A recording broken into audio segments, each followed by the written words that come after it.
Hello student, welcome back to my channel Samrat academy student. मेरा नाम है आकाश। मेरे प्यारे विद्यार्थियों, जितने बच्चे 2023 बोर्ड एग्जाम देने वाले हैं उनके लिए वीडियो बहुत ही ज़्यादा इंपॉर्टेंट है।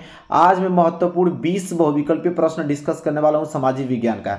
जैसा सबको मालूम है कि मैं सेट स्टार्ट कर दिया हूं। सेट पहला हमने कंप्लीट कर लिया है। सेट अगर पहला का टेस्ट अगर नहीं दिए हैं तो इसी वीडियो के डिस्क्रिप्शन में मिलेगा। सेट पहला पे जाके क्लिक करके वहाँ 20 क्वेश्चन का टेस्ट दे लीजिए। इसके बाद इसको दीजिए सेट 2 को, ठीक है। या तो पहले इसको ही दे लीजिए, इसके बाद जाके उसको दे लीजिएगा। आप लोग एकदम अच्छे तरीके से तैयारी करा जा रहे हैं मेरे प्यारे विद्यार्थियों। 20 में 20 नंबर बहुविकल्पीय का और 50 में 50 नंबर आप लोगों का लिखित का पूरा तैयारी कराई जा रही है हमारे चैनल पे। तो चैनल को सब्सक्राइब नहीं किया तो कर लीजिए और इस वीडियो को लाइक नहीं किया तो लाइक कर दीजिए। देखते हैं आज कितने बच्चे टॉपर होते हैं। 20 में से कितने 20 आउट ऑफ 20 करते हैं और कितने 20 में से आप लोग 15 करते हैं। लगभग 15 अगर कर देते हो तो समझ लो कि आप लोगों का स्कोर बहुत ही अच्छा है। देखते हैं क्या होता है। और पहला प्रश्न मैं स्टार्ट करता हूं। पहला प्रश्न मुझसे पहले ही आंसर बताना है, सबका कमेंट में चेक करता हूं, ठीक है। पहला प्रश्न यह है, फ्रांस की क्रांति हुई। फ्रांस की जो क्रांति हुई कब हुई थी, किस सन में फ्रांस की क्रांति हुई थी बताना है आप लोगों को।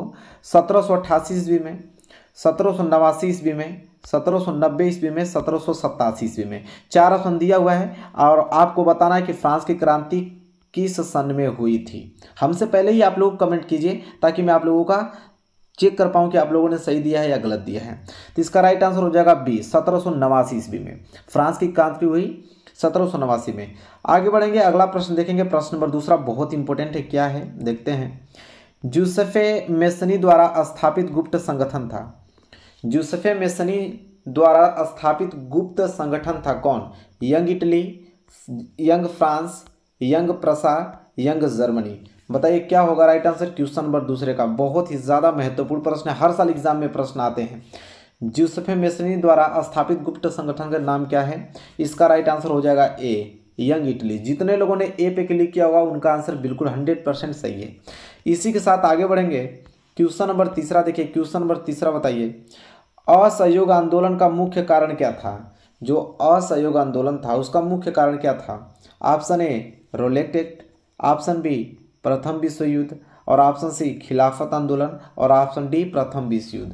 बताइए क्या होगा राइट आंसर। क्वेश्चन नंबर तीसरे का असहयोग आंदोलन का मुख्य कारण क्या था। बहुत ही इंपॉर्टेंट क्वेश्चन है, बताइए क्या होगा राइट आंसर। तो इसका हो जाएगा आपका ऑप्शन नंबर सी खिलाफत आंदोलन, ठीक है। खिलाफत आंदोलन ही मुख्य कारण था असहयोग आंदोलन का, ठीक है। चलिए आगे बढ़ते हैं। Question number 4। क्वेश्चन नंबर 4 बताइए, हिंद स्वराज पुस्तक के लेखक। बहुत इंपॉर्टेंट यह प्रश्न है और इसका आंसर सभी लोग सही देंगे, मुझे यकीन है। हिंद स्वराज पुस्तक के लेखक कौन है। सरदार पटेल, बाल गंगाधर तिलक, महात्मा गांधी, सुभाष चंद्र बोस। बताइए क्या होगा राइट आंसर क्वेश्चन नंबर 4 का। बहुत ही प्यारा प्रश्न है क्वेश्चन नंबर 4। हिंद स्वराज पुस्तक के लेखक कौन है आप लोगों को बताना है। इसका राइट आंसर हो जाएगा option number C, Mahatma Gandhi. Mahatma Gandhi की लिखी हुई पुस्तक है हिंद स्वराज, ठीक है। आगे बढ़ेंगे क्वेश्चन नंबर 5वें की तरफ। क्वेश्चन नंबर 5वां है, भारतीय राष्ट्रीय कांग्रेस की स्थापना कब हुई थी। भारतीय राष्ट्रीय कांग्रेस की स्थापना कब हुई थी। 1885, 1904 ईस्वी में, 1857 ईस्वी में, 1855 ईस्वी में। बताइए क्या होगा राइट आंसर क्वेश्चन नंबर 5वें का। बहुत ही ज़्यादा इंपॉर्टेंट क्वेश्चन है। तो इसका आंसर आई होप में आशा करता हूँ कि सभी लोग इसका आंसर सही दोगे, ठीक है। तो इसका राइट आंसर हो जाएगा ए, 1885 में। भारतीय राष्ट्रीय कांग्रेस की स्थापना कब हुई, 1885 में। चलिए बात करते हैं अगले क्वेश्चन की। और क्वेश्चन नंबर 6। क्वेश्चन नंबर 6 है, आर्थिक महामंदी का प्रारंभ कब से हुआ। जो आर्थिक महामंदी आई उसका प्रारंभ कब से हुआ। 1919, 1924 और ऑप्शन सी इधर है आपका 1929 की ऑप्शन डी 1934। बताइए क्या होगा राइट आंसर। एक बार प्रश्न को और दिखा देता हूं, जल्दी कमेंट कीजिए। क्या बोला है प्रश्न, आर्थिक महामंदी का प्रारंभ कब से हुआ। 1919, 1924, 1929, 1934। इसका राइट आंसर हो जाएगा 1929, मतलब सी वाला इसका राइट आंसर हो जाएगा क्वेश्चन नंबर 6 का, ठीक है। चलिए आगे बढ़ते हैं, अगला प्रश्न देखते हैं। प्रश्न नंबर 7वां। प्रश्न नंबर 7वां यहाँ पे है, पर्वतों पर मृदा अपर्दन का साधन है। पर्वतों पर मृदा अपर्दन का साधन क्या है। चलिए बताइए राइट आंसर इसका क्या होगा। बहुत इंपॉर्टेंट क्वेश्चन है, ठीक है। पर्वतों पर मृदा अपर्दन का साधन पवन है कि हिमनद है कि जल है कि पशुचारण है।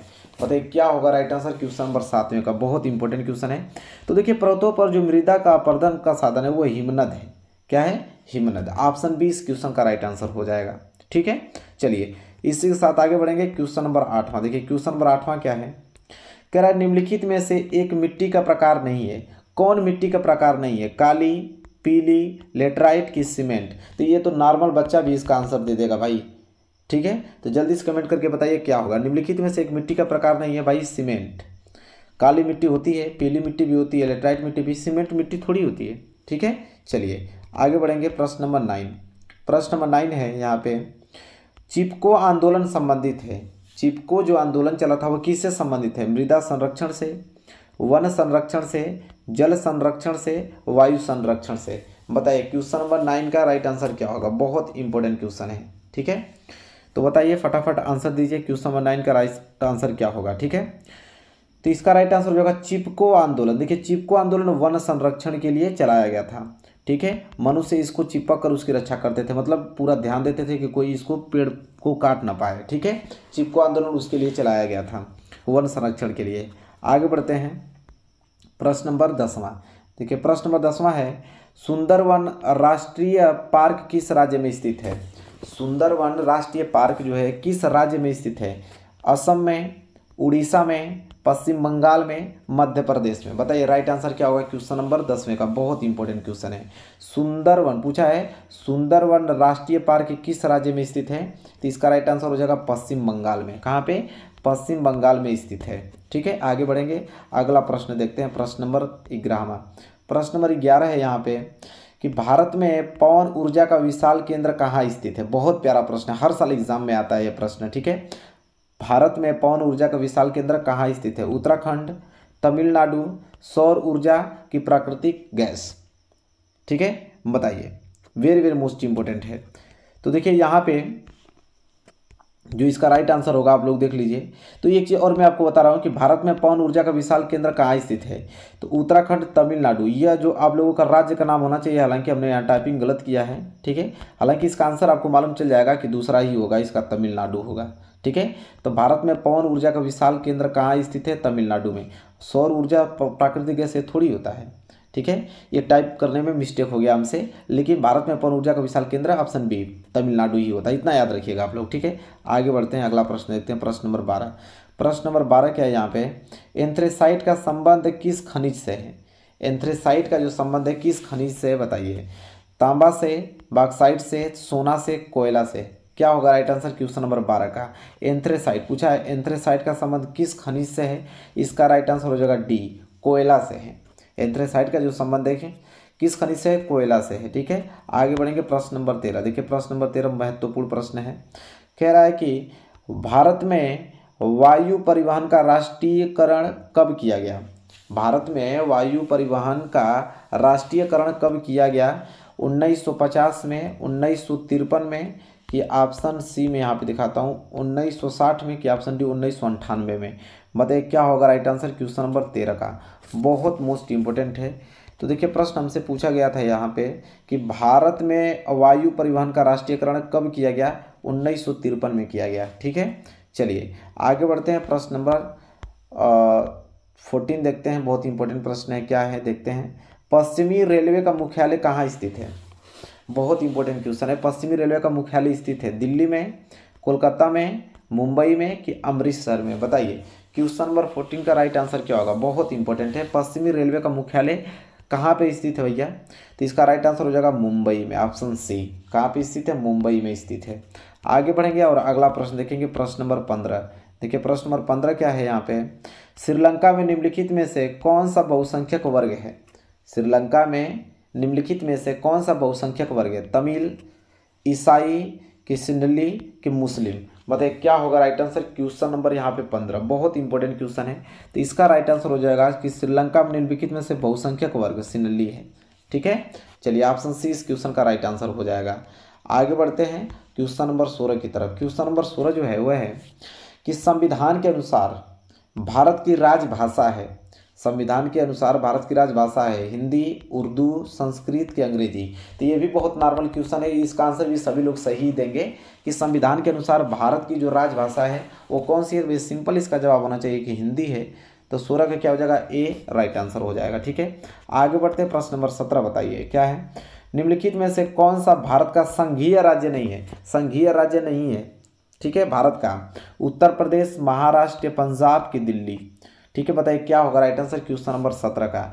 तो देखिए यहाँ पूछा है कि भारत का संघीय राज्य नहीं है, कौन? दिल्ली। दिल्ली जो है भारत का संघीय राज्य नहीं है, ठीक है। आगे बढ़ते हैं, देखते हैं। अगला प्रश्न है 18 कि भारत में पंचायती राज्य की स्थापना हुई थी। बहुत इंपॉर्टेंट प्रश्न है, इसका आंसर आई होप सभी लोग देंगे क्योंकि इंपॉर्टेंट प्रश्न है। तो भारत में पंचायती राज्य की स्थापना 1980 में, 1990 में, 1992 में और 2004 में। बताइए क्या होगा राइट आंसर क्वेश्चन नंबर 18 का।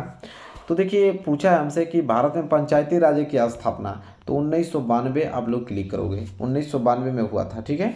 आगे बढ़ेंगे, प्रश्न नंबर 19। प्रश्न नंबर 19 है, यहाँ पे देखिए ध्यान से आप लोग। काले दस्ताने और बंदी मुठ्ठियाँ किसकी प्रतीक थीं? काले दस्ताने और बंदी मुठ्ठियाँ किसकी प्रतीक थीं? क्रोध की, शांति की, अश्वेत शक्ति की कि खुशी की? बताइए, बहुत इंपॉर्टेंट प्रश्न है, हर साल एग्जाम में आता है प्रश्न, ठीक है, इतना याद रखिएगा। इसका आंसर बताइए आप लोग। काले दस्ताने और बंद मुठ्ठियाँ किसकी प्रतीक थी? अश्वेत शक्ति की। ऑप्शन सी, किसका? अश्वेत शक्ति की प्रतीक थी। याद रखिएगा, ये प्रश्न एग्जाम में आने वाला है। अगला प्रश्न देखते हैं, लास्ट प्रश्न नंबर 20वां है कि नेपाल में लोकतंत्र की स्थापना हुई। नेपाल में लोकतंत्र की स्थापना हुई 2005 में, 2006 में, 2008 में, 2015 में। बताइए नेपाल में लोकतंत्र की स्थापना किस सन में हुई थी, बताना है। तो इसका राइट आंसर हो जाएगा 2008 में, ठीक है, सी वाला। नेपाल में लोकतंत्र की स्थापना 2008 में हुआ था। तो मेरे प्यारे विद्यार्थियों, हमने 20 मोस्ट इंपोर्टेंट क्वेश्चन कराया। 20 में से कितना क्वेश्चन आपने सही किया ईमानदारी से बताइएगा। भले ही 5 ही क्वेश्चन आपका सही हो, लेकिन ईमानदारी से बताइएगा, ठीक है। तो मेरे प्यारे विद्यार्थियों, वीडियो को लाइक कर दीजिए और इस वीडियो को शेयर भी अपने फ्रेंड यहाँ कर दीजिए। चैनल पर नए तो चैनल को सब्सक्राइब कर लीजिए। डेली तैयारी कराई जा रही है हमारे चैनल पे। तो मिलेंगे नेक्स्ट वीडियो में, तब तक के लिए धन्यवाद।